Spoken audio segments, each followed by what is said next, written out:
Beseta Ismael. Tenemos esta semana Perashat Mishpatim, como el nombre lo dice, las leyes, y hay leyes. ¿Dónde estoy? Me fui. Montones de leyes por todas partes de leyes. Y tenemos muchas cosas de las que podemos hablar, Beseta siempre. Vamos a comenzar primero con el Rab Rubén Karelstein. Hay un versículo que dice, Beanshe Kodesh, Tiuli. La gente santa va a ser mío, así dice Hashem. Besar basade trefá lotogelu. Y la carne trefá, la carne que no es apta en el campo, no la van a comer. La kele tashlihun oto. Se la van a arrojar al perro para que el perro la coma. Y el versículo siguiente, ya en el capítulo siguiente, porque ahí justo hay un corte de capítulo, dice, Lotisa Shemashab, no vas a escuchar palabras vanas.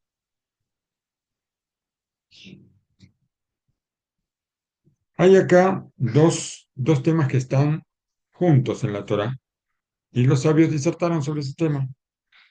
Nosotros vemos que en estos dos versículos, podríamos decir que están separados. ¿Por qué? Porque son capítulos diferentes, pero los vemos juntos, los leemos juntos. Entonces, un versículo nos habla de que vamos a arrojar a los perros. ¿Qué vamos a arrojar? La carne que no es apta para nuestro consumo. Pero si nosotros empezamos a leer desde que no vamos a arrojar a los perros y seguimos leyendo que no vamos a escuchar palabras vanas. Quiere decir que la persona que escucha palabras vanas o habla palabras vanas, hay que arrojarla a los perros. Pero no a los perritos que van con una cuerdita por la calle y que son muy bonitos y ni saben ladrar, solamente comen comida especial para perritos. No, estamos hablando de perros salvajes. A los perros salvajes los vamos a arrojar. Los perros salvajes se comen a las personas. Entonces, ¿qué vamos a decir? Nuestros sabios disertaron sobre este tema en el Tratado de Pesajim. Dijo Rav Sheshet, en nombre de Rabí Elazar ben Azaria. Toda persona que habla la Shonará lo leemos, nosotros no hablamos, solamente lo comentamos para que todos lo sepamos. Toda persona que habla la Shonará y todo el que escucha la Shonará, todo el que atestigua un testimonio falso sobre su compañero, es digno que sea arrojado a los perros. ¿Por qué? Porque está escrito, la kele tashlihunoto. A los perros los vas a arrojar. Y después está escrito, lotisa shemashab, no vas a escuchar cosas vanas, que se puede leer como lota sí. Lota sí es que no pongas cosas vanas, o sea que no hables cosas vanas. Nos dice Rabí Rubén Karelinstein, Sejas Librajá, que aparece una pregunta. ¿Por qué? ¿Por qué exclusivamente lo tenemos que arrojar a los perros? Podemos arrojar a esta persona a los gatos, o a las ratas, o a las hormigas, o a los elefantes, qué sé yo, a otra, podemos arrojarlo a otro lado. ¿Por qué a los perros? ¿Cuál es el ojo por ojo que hay aquí? Porque nosotros sabemos que Hashem todo lo hace ojo por ojo. ¿Cuál es la relación entre la Shonara y un perro? Hace falta decir que esta relación va de acuerdo a lo que dijo el Maral Miprag. El Maral Miprag, él dijo que la persona que habla la Shonara es peor que un perro. ¿Por qué? Porque el perro está en una categoría superior de la persona que saca palabras de la Shonara de su boca. ¿Y todo esto por qué? ¿Por qué? A ver, ¿quién me ayuda?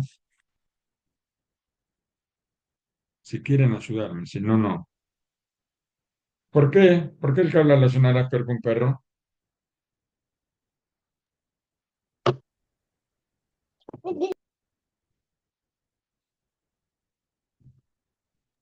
Eso Bueno, sería raro porque, aunque sea el perro, pues no habla, no dice nada, ladra y no bueno, en hace ese caso efecto si es somos, caso real. en ese caso, todos somos peor que todos los animales, cuando hablamos la Shonara, porque tenemos el elemento para hablar cosas bonitas y cosas santas, y lo utilizamos para mal. En ese caso estaríamos peor que cualquier otro animal.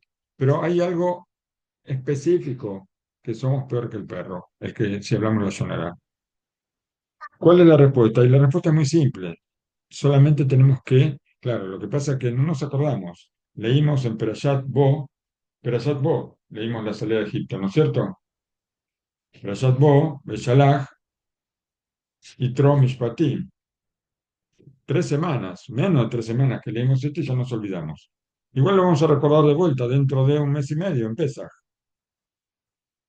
Por eso la respuesta es muy simple, no es cerrada. Cuando Hashem ordena a los perros que no ladren, que no muevan sus lenguas en Egipto frente a los hijos de Israel, cuando están saliendo de Egipto, los perros escucharon la orden de Hashem. Como está escrito, Lekel ulejol ben Israel, lo yeheratz keleb leshonó. Los perros no movieron la lengua cuando las, cuando pasaban los hijos de Israel. No les ladraron. A pesar que la naturaleza del perro, ¿cuál es? Todo el tiempo ladrar, guau, guau, guau, guau, todo el tiempo. Sin embargo, no ladraron. Por el contrario, esto es lo que, justamente lo que quiere hacer, lo que él desea mucho. El perro le gusta ladrar, ladra. Si escucha que otro perro ladra, empieza a ladrar él también. Así pasa que a la medianoche está todo en silencio y en ciudades donde hay muchos perros, un perro empieza a ladrar y después ladran todos. Acá hay muchos perros, no. No, pues acá no se escucha eso, en casa tampoco. Pero en otros lugares, un perro que ladra a la noche y empiezan todos a ladrar. Que se parecen a los perros, tipo eh, lobo, tipo zorro, no sé. Lobos, sí, lobos. Pero son así, que uno, Uno ladra, uno aúlla y todos, sí. Bueno, de todas maneras, que el perro le gusta mucho ladrar. Cuando Kosorjú ordenó, se quedó callado. En cambio, nosotros, yo lo digo por mí, yo, no ustedes. En cambio, así dice Ra. Ra dice, Ben Adán, Señor, te dijeron y te ordenaron de no hablar la Shonará, y tú hablas la Shonará. ¿Por qué? Entonces, eres peor que el perro, punto. ¿Por qué? Porque hablamos la Shonará, somos peor que el perro. Y al perro hay que tirarlo a los perros. Y esto es ojo por ojo. Así de terrible, dice Rav Karenisten. Nos vamos ahora a Rav Aryeh Shexter, que hace mucho que no hablamos de él. El libro lo tenía medio escondido y no aparecía, y ahora apareció. Hay otro versículo también en las leyes que Hashem nos trae después de haber recibido los 10 mandamientos. Una de las leyes es Inkesef alve, Inkesef talve et ami, et ani imach. Dice, si vas a prestar dinero en mi pueblo, al pobre que esté contigo. El versículo dice si vas a prestar, y yo qué puedo pensar cuando dice si vas a prestar, como una condición, como que una opción que yo tengo. Pero, si no me equivoco, ¿tienes acá un Shemot con Rashi?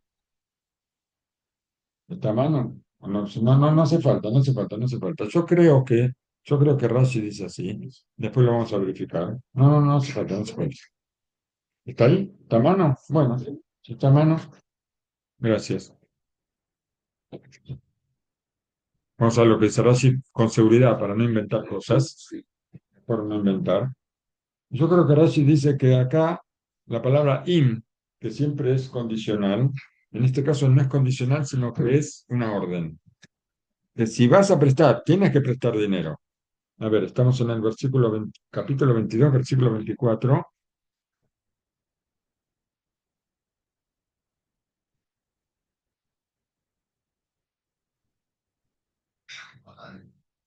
22, 24. A ver. Inkesef Talbe.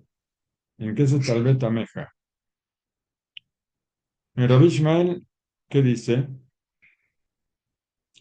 Kol im. Ahí está.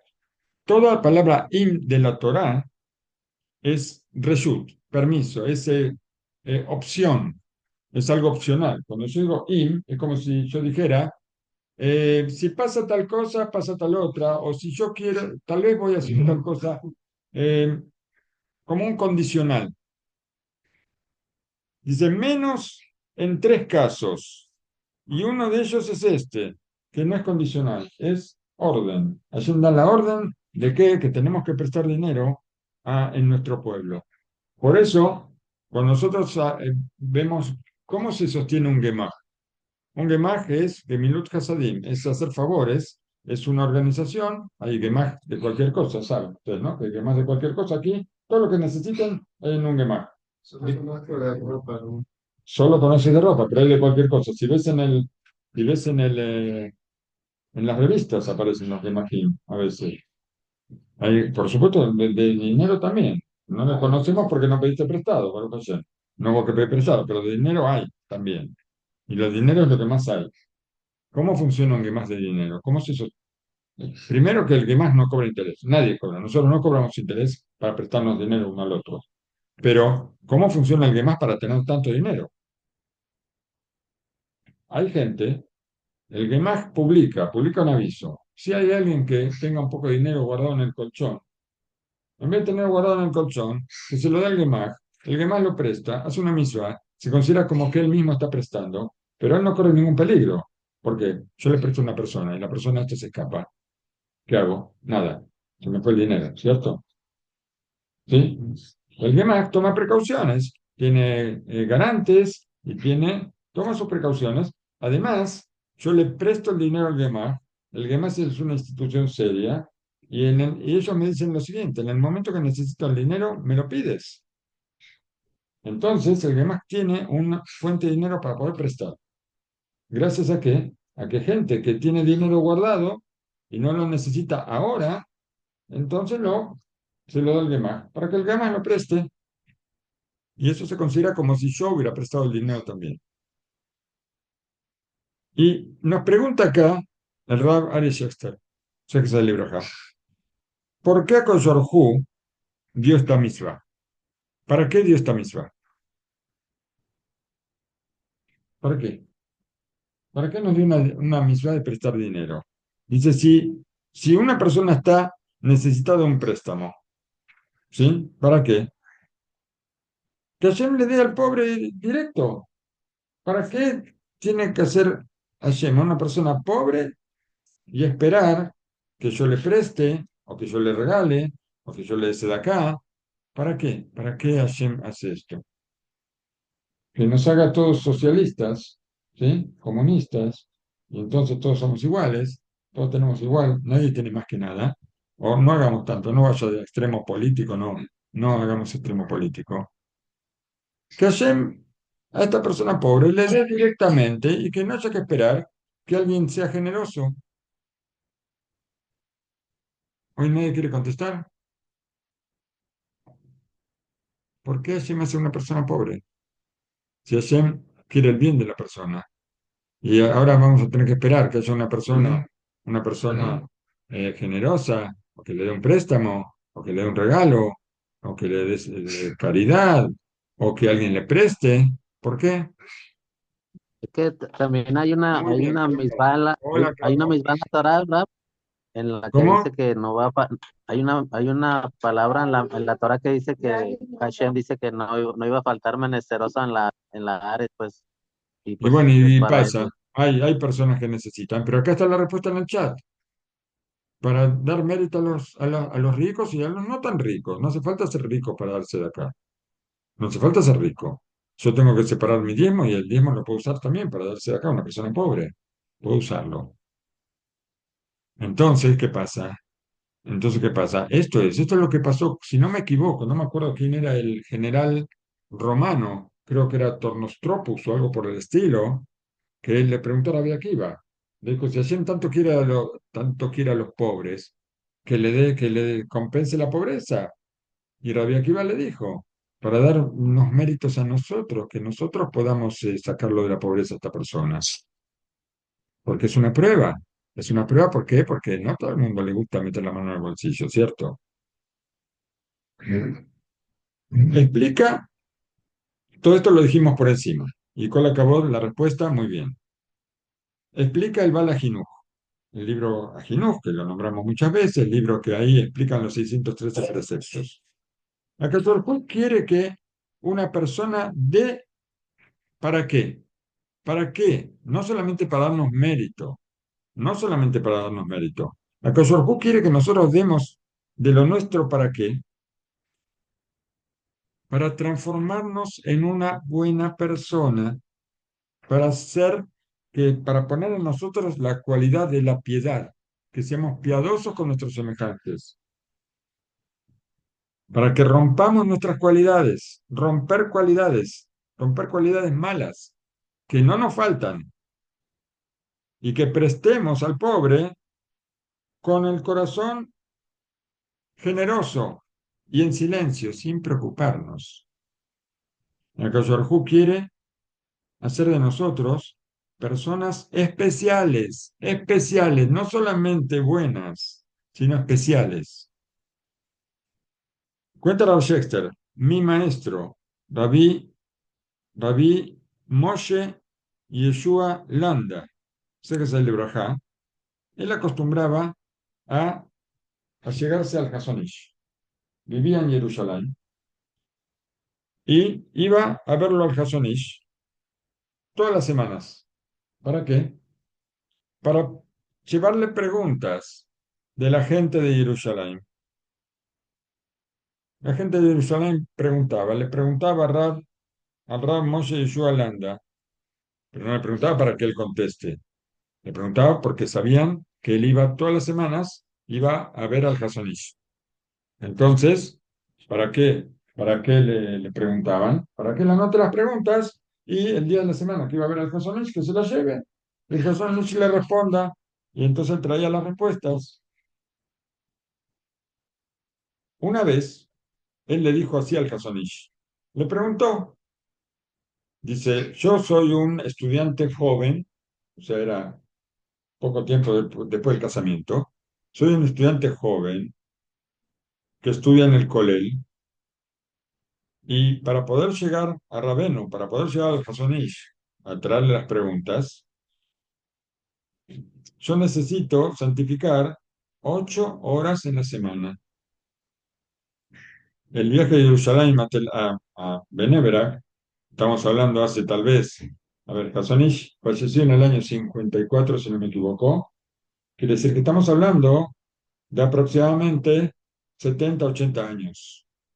¿Sí? Hace 70, 80 años los viajes no eran como hoy. Los viajes eran largos. Hoy también son largos por los embotellamientos.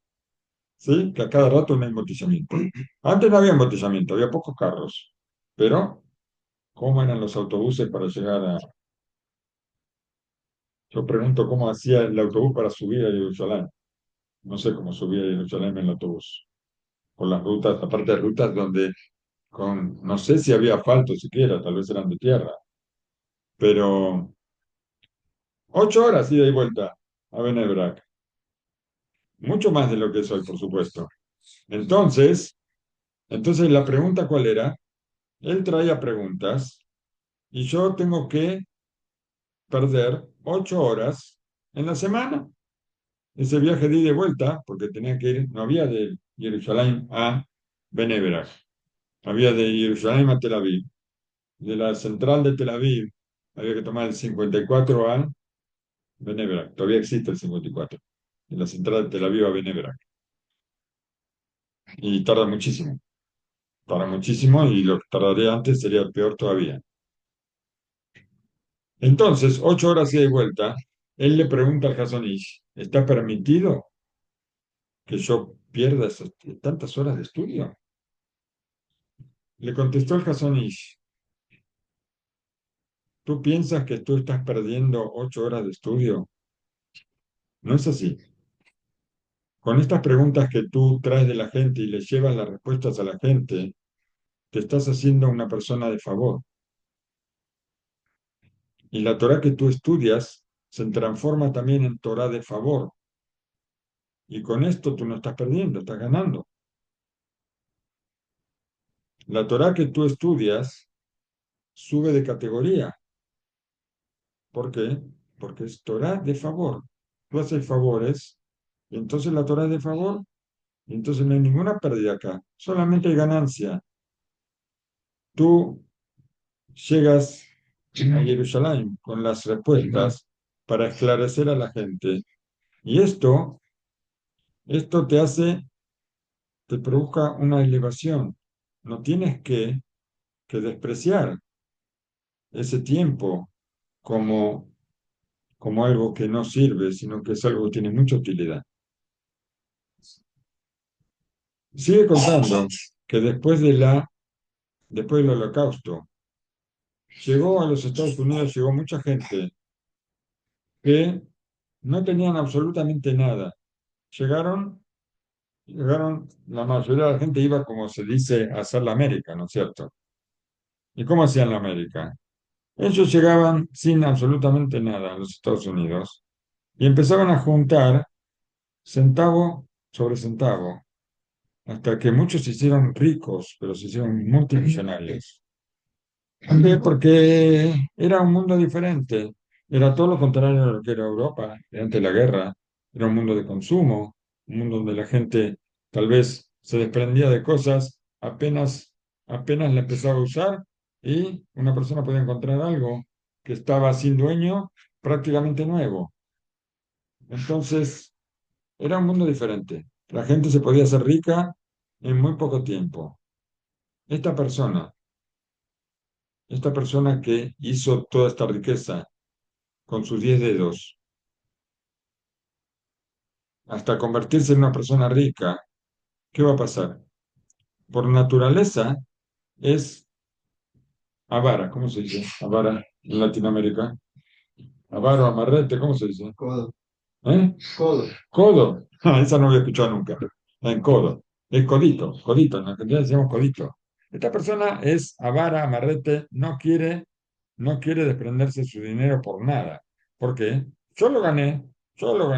Muy bien. Esto es kefirá, esto es ser kofer, renegar a Hashem. Yo lo gané. No importa. Esta persona pensaba así, que todo se lo ganó él. Por naturaleza, no quiere desprenderse de nada, pero de todas maneras, el Beta Midrash del Almur de Misadmer, él cambió a toda la gente. Cambió a toda la gente. Recuerdo que está escrito en otro lugar que cuando hacían una colecta entre millonarios, entre millonarios, uno levantaba la mano y decía que donaba $3 y todo el mundo lo aplaudía. Millonarios. Todo el mundo lo aplaudía. $3, wow. Pónganlo súbanlo en un escenario, donó $3. Cuando vino el Rebbe Sadman, dijo, ¿qué es esto? $3, $5, $10, ustedes son multimillonarios. Dice, una persona para decir que donó algo, tiene que donar por lo menos en un mes lo que gana en una semana. Estamos hablando de multimillonarios, hay que ver cuánto se trata, ¿no es cierto? Pero habló así el Rab con la gente hasta que los transformó a todos. Y cada vez que hacían una colecta ahí en Satmer, juntaban cantidades impresionantes de dinero para repartir a los pobres, para los Talmud Torah, para las yeshivot, para los kolelim.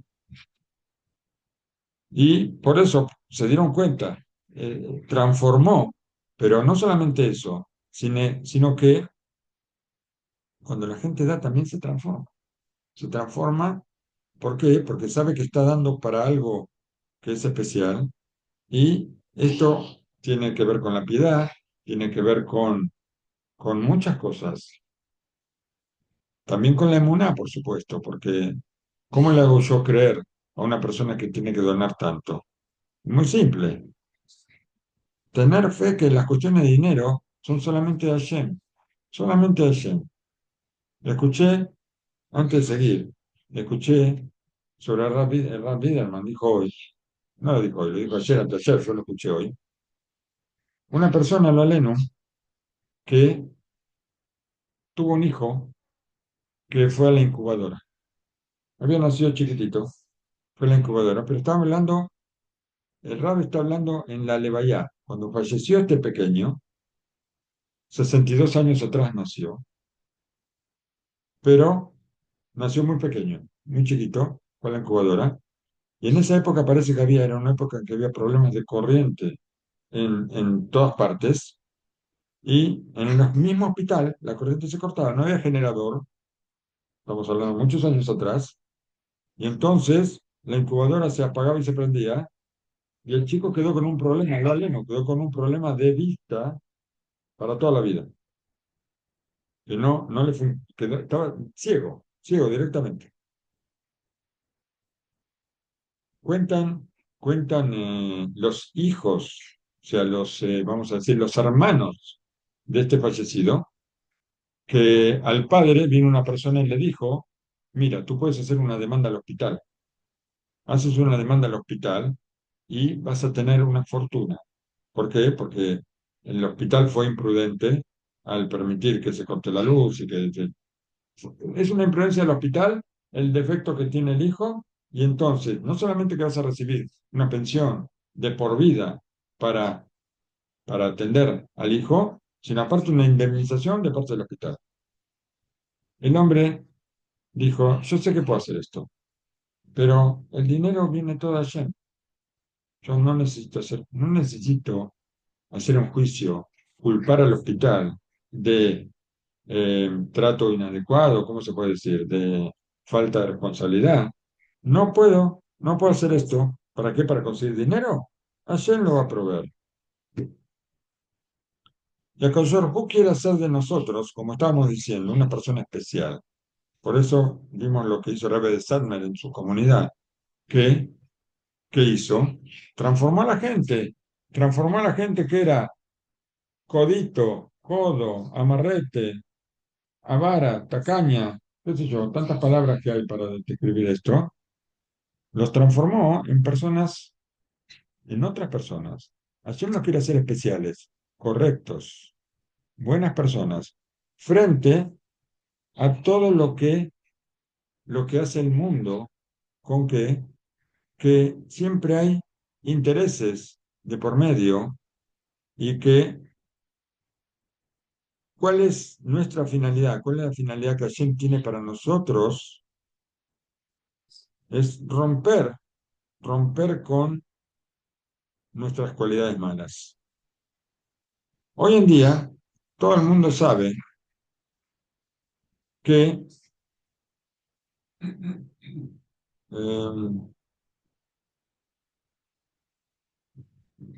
es lo que todo el mundo sabe? Todo el mundo sabe menos yo. Yo no lo sé. Todo el mundo lo sabe, pero yo no lo sé, porque no sé qué es lo que dice. A ver, hoy en día todo el mundo sabe, todos los habitantes de la Tierra, que Karul Asman et Tabor Beanagá Aso. Todo el mundo sabe que esta forma de comportarnos, de ser para uno solo, de no ayudar a nadie, todo el mundo sabe que esto no lleva al mundo hacia adelante. Y podemos decir que hay una sensación de como que yo no tengo lo que hacer. Esto voy a decir, no hay lo que hacer. Yo me doy por vencido enseguida y que no hay forma de que el mundo se mantenga. Nosotros sabemos que el mundo, por el camino por el que va, es un camino de destrucción. Lo sabemos. Vemos que, supuestamente en un mundo tan civilizado como hoy, ¿cómo podemos entender que haya guerras en un mundo tan civilizado? ¿Cómo podemos entender una carrera por armamentos que pueden destruir el mundo en 2 minutos? Podrían destruir el mundo en 2 minutos. Cada uno de los locos, de los dictadores, tiene un botón que si lo aprieta, lo aleno lo que puede pasar. Y todavía se ríen y se muestran como omnipotentes y como que esa es la finalidad del mundo, eso es lo que quiere hacer de nosotros, seguro que no. solamente con las leyes de la Torá. Solamente las leyes de la Torá, que son leyes de vida, nosotros podemos mantenernos, mantener que en nosotros se vea una persona. Hoy alguien me dijo sobre qué clase de personas son esos asesinos que nosotros conocemos. ¿Qué clase de personas? Le digo, no son clase de personas, ni siquiera son una especie animal, porque los animales tampoco hacen eso. Un animal mata para comer, porque tiene hambre. Estas cosas, por decir algo, eh, no se puede decir nada, no hay nada que decir. Pero hay una cosa que tenemos que saber, que ellos son simplemente un títere de Hashem, simplemente un títere de Hashem, como el faraón, como Amán, como todos los que estuvieron contra nosotros en todas las generaciones. Son títeres de Hashem y las cosas que están haciendo las hacen porque Hashem no solo que lo permite, sino que Hashem los empuja a hacer estas cosas. ¿Y por qué? Porque nosotros necesitamos cambiar.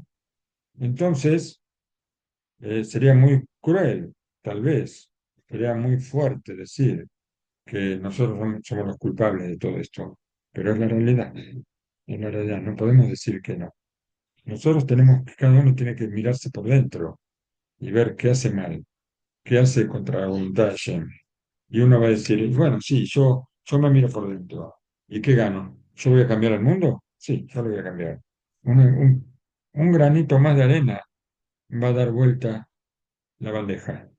Hace falta un poco más, un poquito más, que cada uno ponga de lo suyo, un poco más en todas las cosas. Tenemos tres cosas que los jajamín dijeron antes de el día del juicio, antes de Rosh Hashanah. Las tres cosas empiezan con T, tefilá, teshuvá y tzedaká. Las tres cosas, no, con T cuando lo decimos en fonética.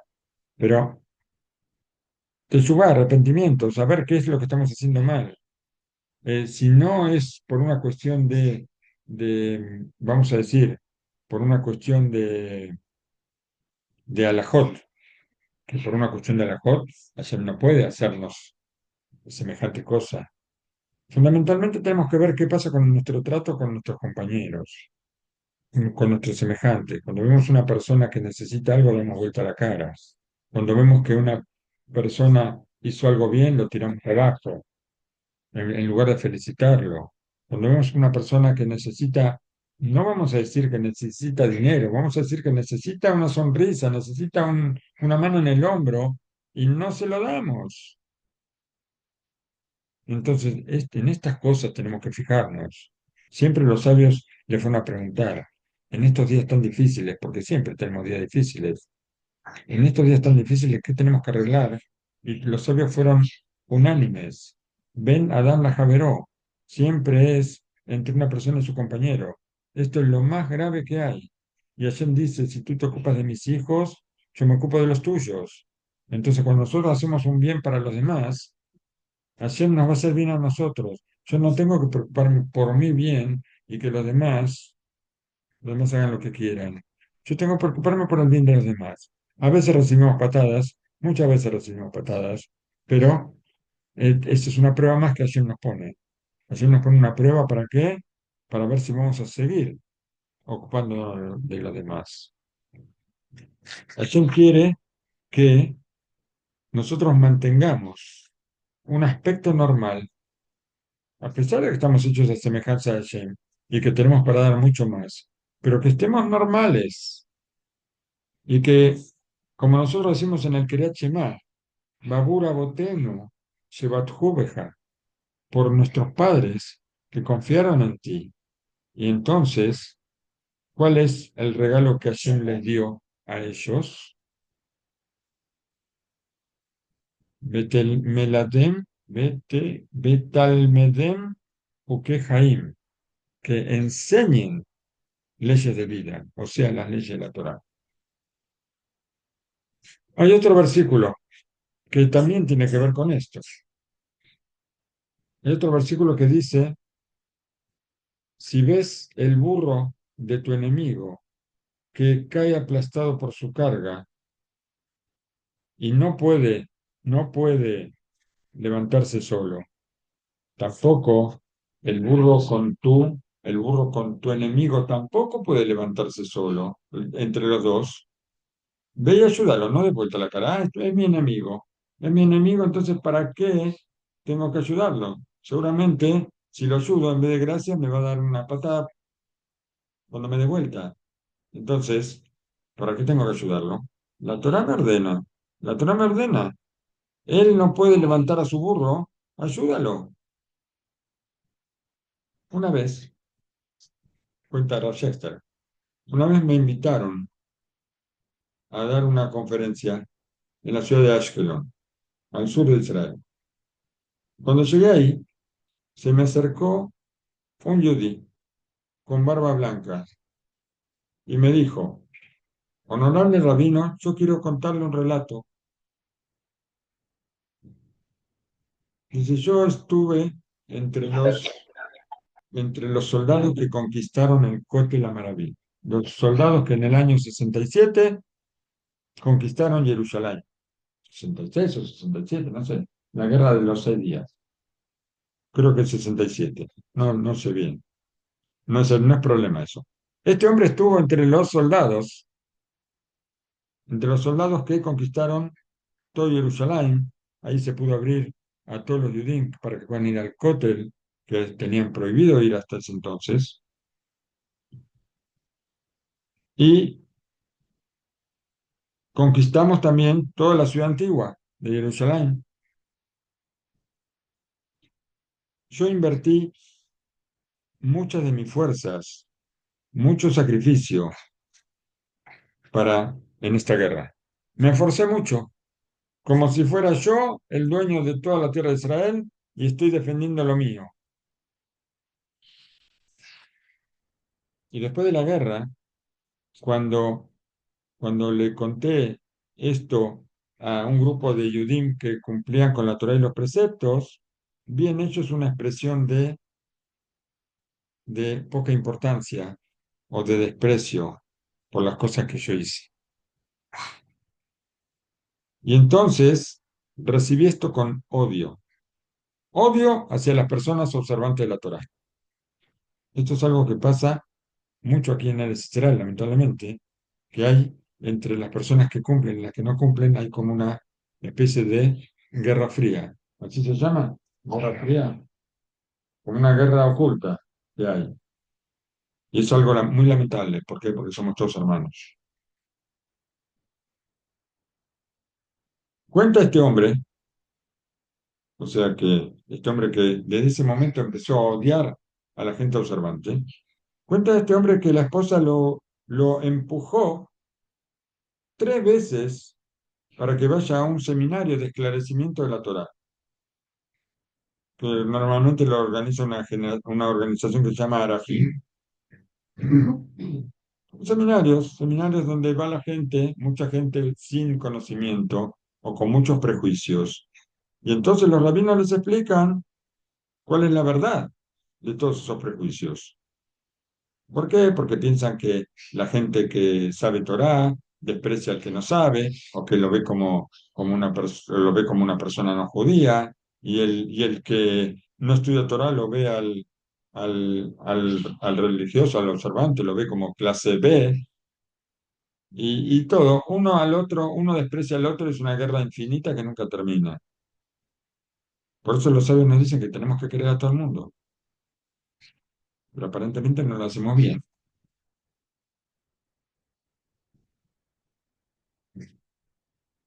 Cuenta que la esposa lo envió 3 veces, lo envió a un seminario de esclarecimiento, y cada vez cuando él llegó, en el momento que tenía que entrar, pasar la puerta para entrar, me escapé.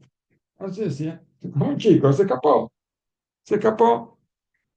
Pero la cuarta vez, mi esposa me advirtió, así, le dijo, ¿qué le dijo la esposa? La primera conferencia, estás obligado a escucharla. Intenté, pero no pude quedarme en el salón de conferencias. Esta vez entré, al lugar donde se hacía el seminario, pero entré al salón de conferencias y no pude quedarme ahí. Salí al patio temblando y transpirando. No sé que tenía una obsesión este hombre con la Torá, contra la Torá.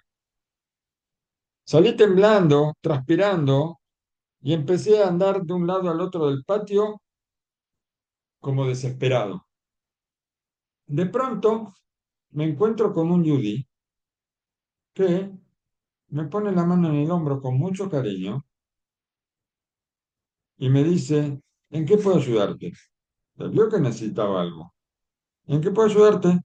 ¿Qué te falta? De pronto sentí que todo mi odio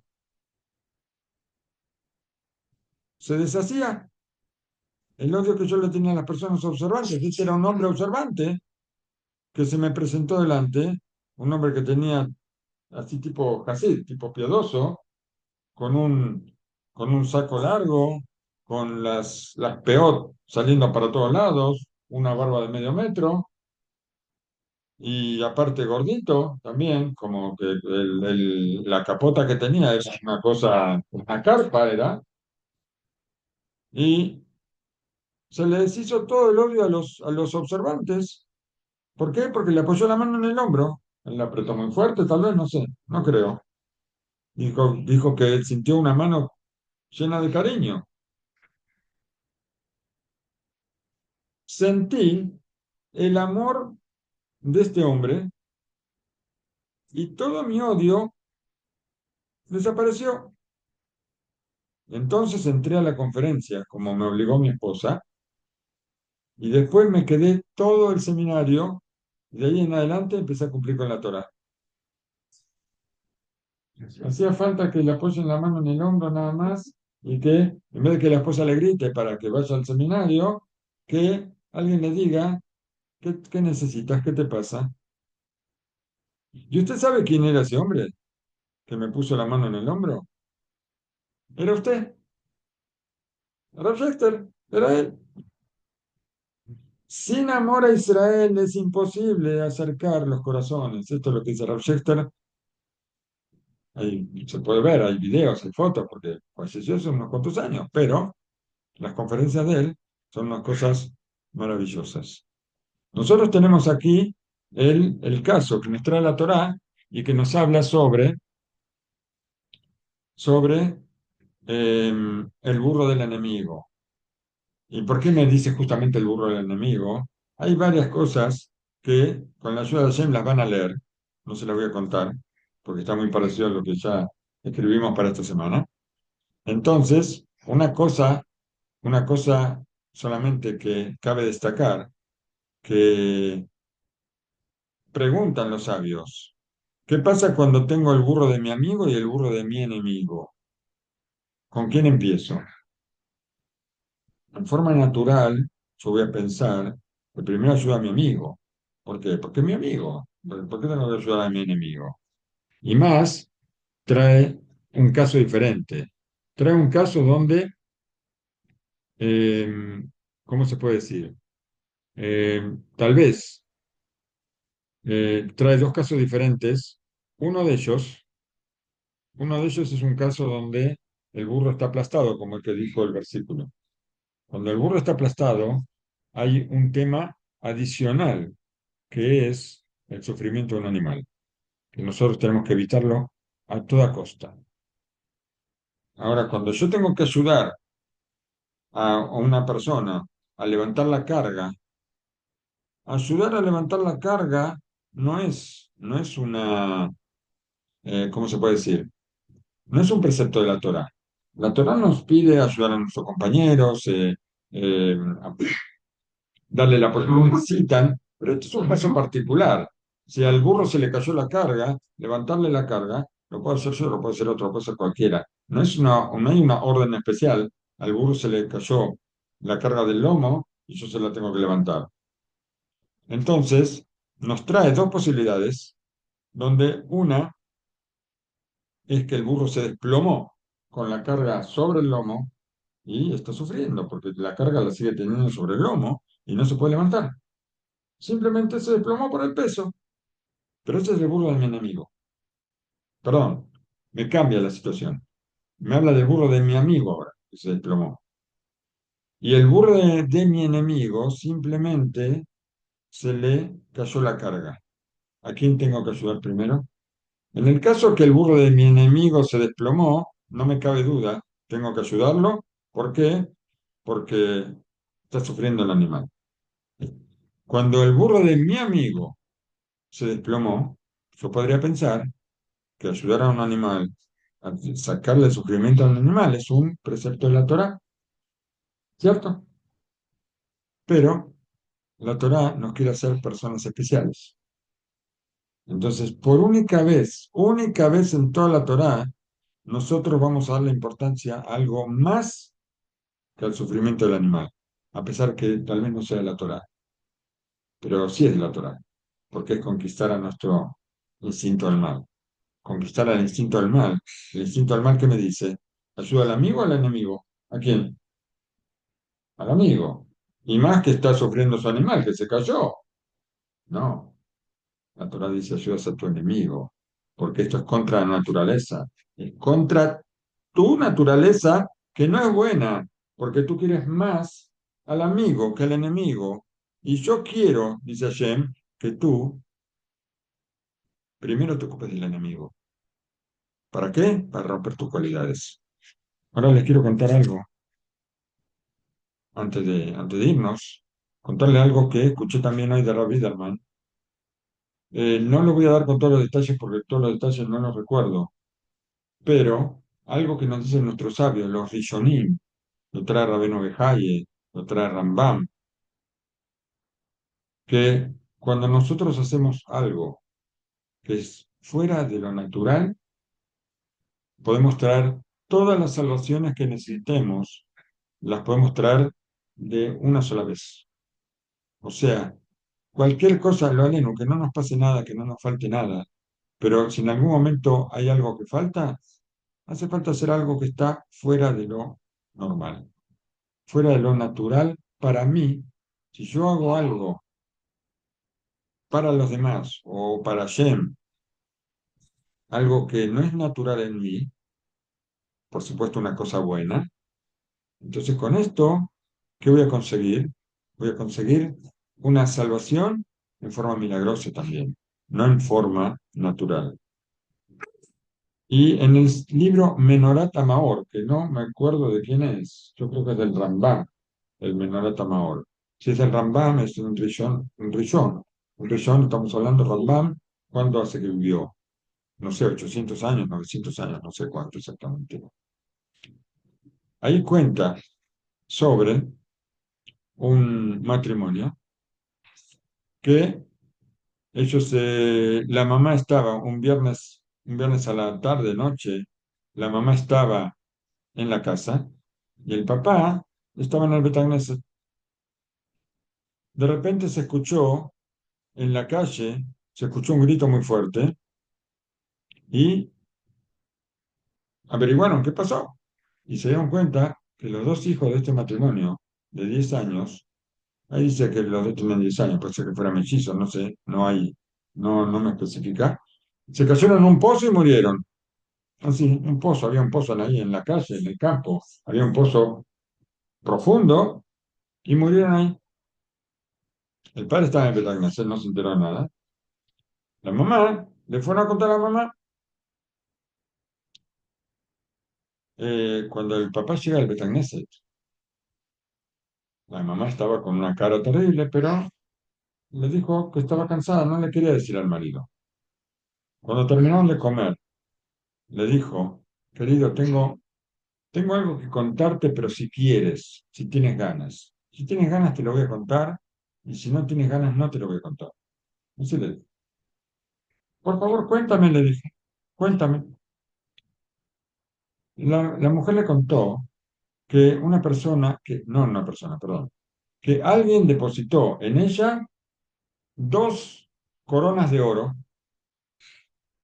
y, y eso fue hace 10 años y ahora viene a reclamarle para que se las devuelva, como que se las dio en préstamo. y ahora le pide que se la devuelva. Y entonces la mujer le dice, ¿qué hago? ¿Qué tengo que hacer? El marido le dice, por supuesto, devuélvalas. Te las dio en préstamo, te las tienes que devolver.